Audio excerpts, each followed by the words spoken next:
moved into Steeplechase in 2008, but before we moved there, we researched for a good 3 years to decide where we wanted to be in, Plymouth, Northville.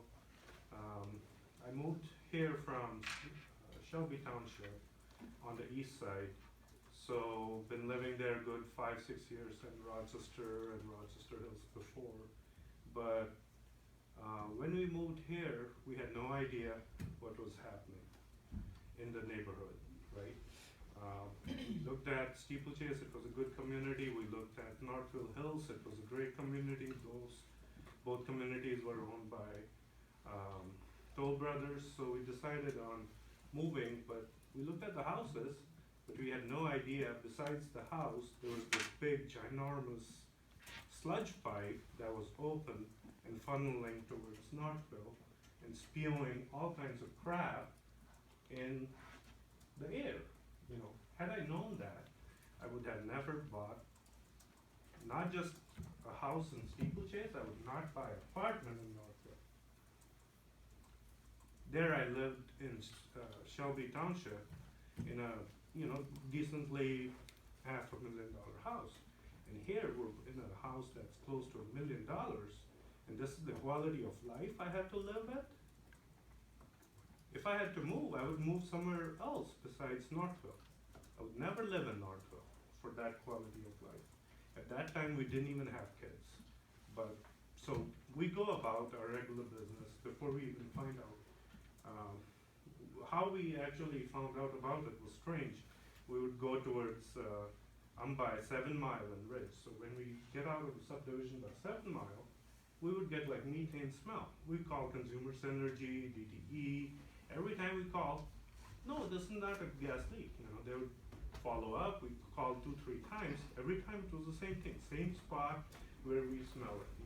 And gradually that increased. Instead of being at a particular spot, it started coming into our house and the backyard, and we're like, there's something wrong.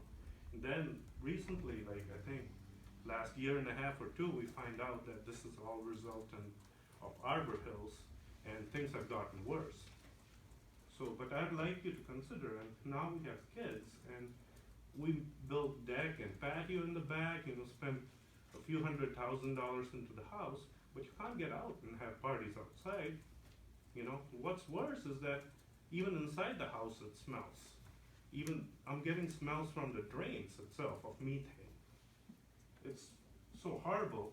So anyways, but recently, like 6-8 months ago, last year I was in California, in Silicon Valley, right, Milpitas. So there I'm driving around, I was kind of lost, and I run into the same stench. And that was the Newbie facility in Silicon Valley by Milpitas.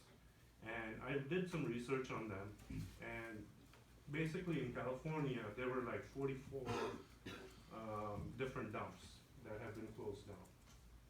They have no dumps, they have converted all those 44 except for Milpitas Newbie expansion facility and shut everything down. They're a zero waste facility.